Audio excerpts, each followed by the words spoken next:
Привет, друзья. G'day, guys. How's it going? Welcome to another Soviet lens review. Really exciting one today because we have got the Variozenitar-K, which, as the name does suggest, is a Soviet-produced zoom lens. They did not make many of these, and yeah, I've been testing this one out over the last couple of weeks. It's a really interesting lens. So first off, a little bit about the lens's history. It was developed in the late 1980s by two lens engineers in the Soviet Union, and my copy here is made in the KMZ plant, as you can tell just from the standard KMZ marks on the lens just there, and the lens filter. So my copy was produced in 1991. They did produce these after the fall of the Soviet Union as well. And the idea behind this lens was they wanted to make a lens that would replace 4 primes. Of course, the standard idea behind a zoom lens is that you want to be carrying less lenses in your kit. But the important thing with this lens is that they also wanted to replace some of the best primes that they'd ever made, including the Mir 24M. And on paper, at least, the Soviets claimed that the Variozenitar outspec'd it, as well as a couple of others with its 25 to 45mm focal range. They did also design it to have a fairly wide open aperture, and that was to, and I quote, ensure that portraits could be taken indoors without the use of a flash lamp. So days before ISO 6400 or 12,000 were a thing. And it does show up to that. You can really use this in relatively dark conditions because of that aperture.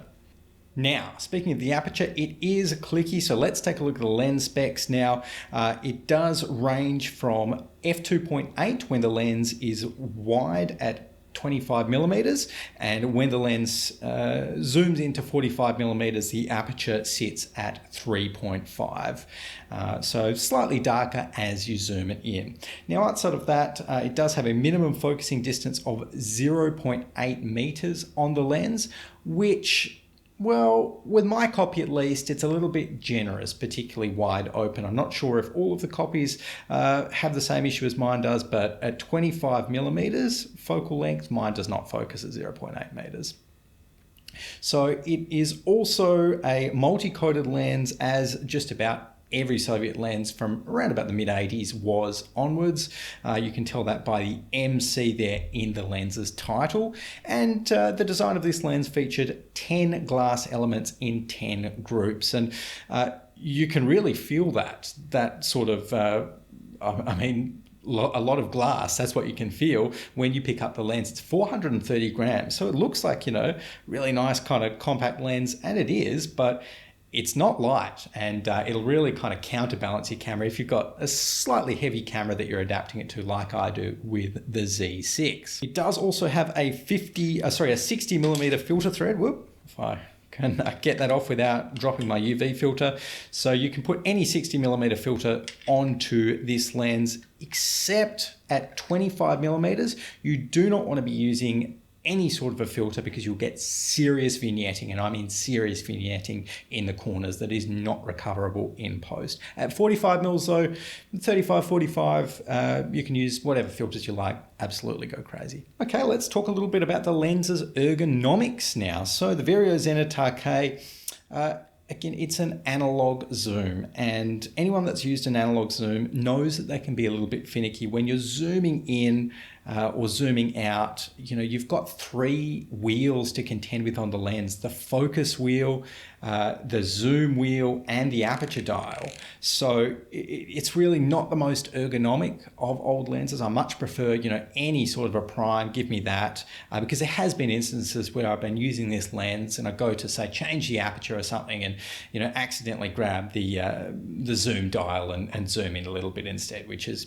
obviously not ideal. But overall, I don't think ergonomics is necessarily a strong point of the Variozenitar-K, except for, of course, its focus wheel here. Its focus wheel, it feels straight from the factory. It is just so light and so tactile, barely requires any force to push, but as soon as you've turned it to to whatever point you're focusing on, it is not going to move. So fantastic focus wheel there, actually. And that's definitely a KMZ special. Those guys made some really good focus wheels out in the Krasnogorsk plant.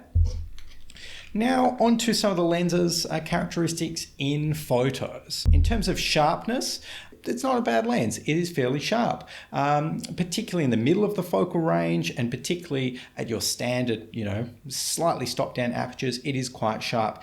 And like many other Soviet lenses, in the center of the frame, generally speaking, it is always sharp. You can set this to f2.8 and basically no matter where you are in the range of focal lengths that this zoom offers, you're going to have a sharp center of your frame.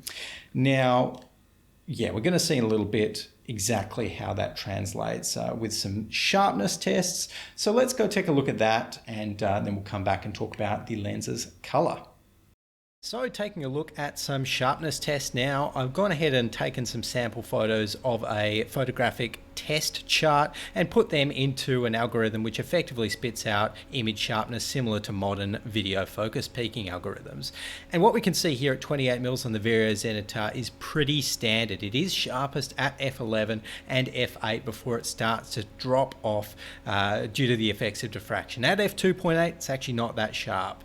But the really interesting thing with the Variozenitar is what we see here at the 45mm focal length, because you can see that, it's not too sharp at f3.5 as you might expect, but it's actually sharpest at those really stopped down apertures, f16 and f22, which goes against most of what you would just assume as a photographer, comparing it to any other lens that I've certainly ever used. And I've gone ahead and verified this. I've done this test multiple times, and this is actually the case. The Variozenitar, for whatever reason, at 45mm focal length, is sharpest when it's stopped down. Now, the lens does produce some very nice images. I think I just want to say that right out of the gate. I was playing around with some long exposures just down the foreshore here at Kings Park and got some fantastic long exposures with these beautiful sun stars that they're just so crystal clear, so nice. I love a good sunstar, and the Variozenitar-K, when it's stopped down to about f11 or so, will definitely create those. And I think broadly speaking, in terms of image sharpness, the Variozenitar does produce a sharp image, particularly in the center of the frame, like a lot of older Soviet lenses. Your corners are not necessarily going to be great, particularly wide open and very wide on the focal range of this lens, but it's going to be perfectly usable for just about any application, and you can shoot 4K video on it and it's going to look like 4K video. So there really isn't any what I would call sharpness issues here, except for a few very weird edge cases which I think are related to my copy. Maybe my copy came out of the factory wrong, maybe it was serviced incorrectly, but when my copy is at 25mm on the focal range, and focusing quite close or even far away sometimes, it just displays these really weird artifacts, which, I don't actually think the lens came out of the factory looking like that. At least I hope not. So I think, good luck, and make sure you get a perfect copy, even though I think mine was a perfect copy. Again, it is always a little bit of a roll of the dice. You never know what little thing inside might not be working perfectly, and for mine I suspect it's the lenses that control the focus at the 25mm mark that might not be, aligned correctly or something like that. So now talking about the lens's bokeh, because it does have a fairly, I would call, long minimum focusing distance of 0.8 meters, you're really not going to be seeing that much bokeh in your shots. You can get it, particularly when your background's very far away, but overall this is not the Soviet lens that I would purchase if you're looking to do, really close up, really high depth of field shots with lots of bokeh. The bokeh that the Variozenitar produces, It's not bad, particularly at range. A little bit closer in, it can become slightly busy with slightly distracting specular highlights, but overall, I would just say the bokeh is pretty standard. You know, it's nothing to write home about, but it's nothing egregiously bad.